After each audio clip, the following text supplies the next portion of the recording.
সেলিম মিয়া খান এখন সভাপতির বক্তব্য এবং আজকের মানববন্ধনের সমাপ্তি ঘোষণা করবেন।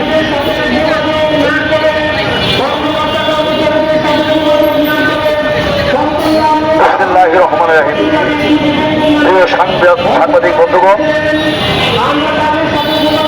সম্মিলিত রণেন্দ্র ঐক্য পরিষদের আহ্বানের আজকে লাগাতার অবস্থান কর্মসূচির চতুর্থ ধাপের মূলত 105 দিন, চতুর্থ ধাপের 15 দিন আপনারা বক্তব্য শুনেছেন। আপনাদের বক্তব্য মুখস্থ হয়ে গেছে।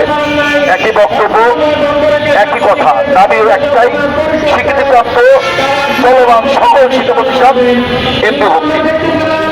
আপনারা জানেন এখানে যারা এসেছি অধিকাংশ বিএনপি এবং জোট সরকারের আমলে যে প্রতিষ্ঠানগুলো প্রতিষ্ঠিত হয়েছে, পূর্বানুমোদিত হয়েছে এবং স্বীকৃতি পেয়েছে, যোগ্যতা থাকা সত্ত্বেও সেই সকল প্রতিষ্ঠানকে ফ্যাসিস্ট হাসিনা, ওই মাফিয়া হাসিনা এমপিও দেয় নাই। অথচ শেখ মুজিব পরিবারের নামে মাহবুবী কোন নেতার নাম সর্বোচ্চ প্রতিষ্ঠান এমপিও করেছে, জাতীয়করণ করেছে। আমরা বর্তমান সরকারকে বলতে চাই এবং বিশেষ করে পুলিশ প্রশাসন, এসপি, ডিবি, এসআই, আপনারা আমাদের প্রতিপক্ষ মনে করবেন না। এখানে অধিকাংশ বিএনপি এবং জামাতের শিক্ষকরা আছে, বিএনপি এবং জামাতপন্থী। আওয়ামী লীগের কোনো শিক্ষক নেতা এখানে নাই, ক্লিয়ার। এবং এই প্রতিষ্ঠানগুলো বিএনপি জোট সরকারের আমলে প্রতিষ্ঠিত, বিদায় সরকার শেখ হাসিনা এমপিও দেয় না। সুতরাং আমাদের মাইক বন্ধ করে দেওয়া হয়েছে, জানি না গণতান্ত্রিক দেশে এই সরকারকে বিতর্কিত করার জন্য একটা শ্রেণী কিন্তু লেগে আসছে। আমি মনে করি তারা মূলত সরকারের কাছে অতি আপনজন থাকতে চেষ্টা করছে। আমরা বক্তব্য দীর্ঘায়িত করবো না, আমরা এখানে আর থাকতে চাই না। শিক্ষকদের শোভা পায় শ্রেণী কক্ষে, আমরা তো রাষ্ট্র থাকার কথা না। মাননীয় প্রধানমন্ত্রী যখন লন্ডনে ছিলেন গত 2025 সালে 7ই অক্টোবর বিশ্ব শিক্ষক দিবসে আলোচনা সভায় তিনিও শরণার্থী উদ্যানে উনি বলেছিলেন কোনো শিক্ষকরা এনজিও চায়, কেউ জাতীয়করণ চায়।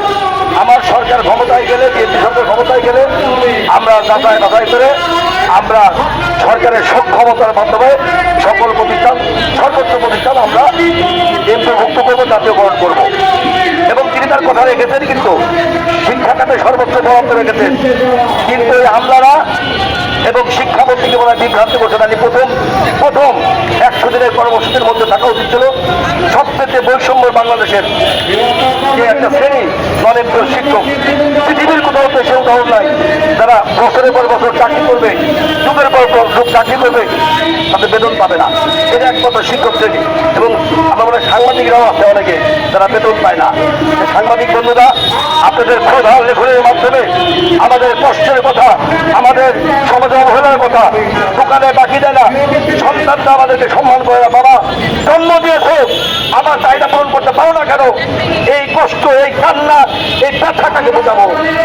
বোঝানোর তো আমি দেখছি আবেগ আছে, বিবেক নাই। শিক্ষামন্ত্রী মহোদয় তিনি কেন আমাদের কথা শোনেন না? আমরা 15 দিন এখানে আসি, আরো 3 আমরা অত্যন্ত শান্তিপূর্ণ প্রোগ্রাম করি। আপনারা কি চান শিক্ষকরা রাজপথ আত্মাহুতি দেন? শিক্ষকরা তারা সার্টিফিকেট করে ফেলুক? আমাদের সার্টিফিকেট কি দাম আছে? আমি ঢাকা বিশ্ববিদ্যালয় থেকে অনার্স মাস্টার্স করেছি রাষ্ট্রবিজ্ঞানে 1990 সালের 90 সেই উত্তাল তরফের ছাত্রদের আন্দোলন করেছি। আমি মামলা খেয়েছি। আমি 15 বছর চাকরিচ্যুত হয়েছি। কলেজ প্রতিষ্ঠা করেছি আমি 1995 সালে, 2001 সালে পূর্বানুমতি, 4 সালে স্বীকৃতি, 31 বছর কলেজের বয়স। আমরা কি অপরাধ করেছি? আমরা কি মরার পরে আমার সম্মান দিবেন? আমার শ্রমের মজুরি কি আমার মরার পরে দিবেন?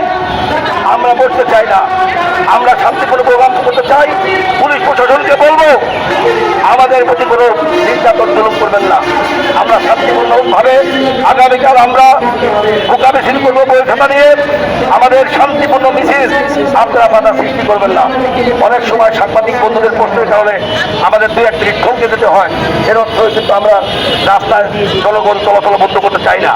আমরা চাই আমাদের মেসেজটা মাননীয় শিক্ষামন্ত্রী, মাননীয় প্রধানমন্ত্রী, মাননীয় স্বরাষ্ট্রমন্ত্রী, অর্থমন্ত্রী প্ল্যানিং মিনিস্টার পরিকল্পনা মন্ত্রী সভা জানার দরকার। সকলকে নিয়েই তো এনপিওটা হবে। আমি আশা করি আমাদের প্রধানমন্ত্রী আপনি যদি চান আপনার নির্বাহী আদেশে 5,000 প্রতিষ্ঠান এনপিওভুক্ত করতে পারেন। কিন্তু এই বাতাসার ব্যাপারে আপনি আশ্বস্ত করেছেন, আমরা ধন্যবাদ জানাই।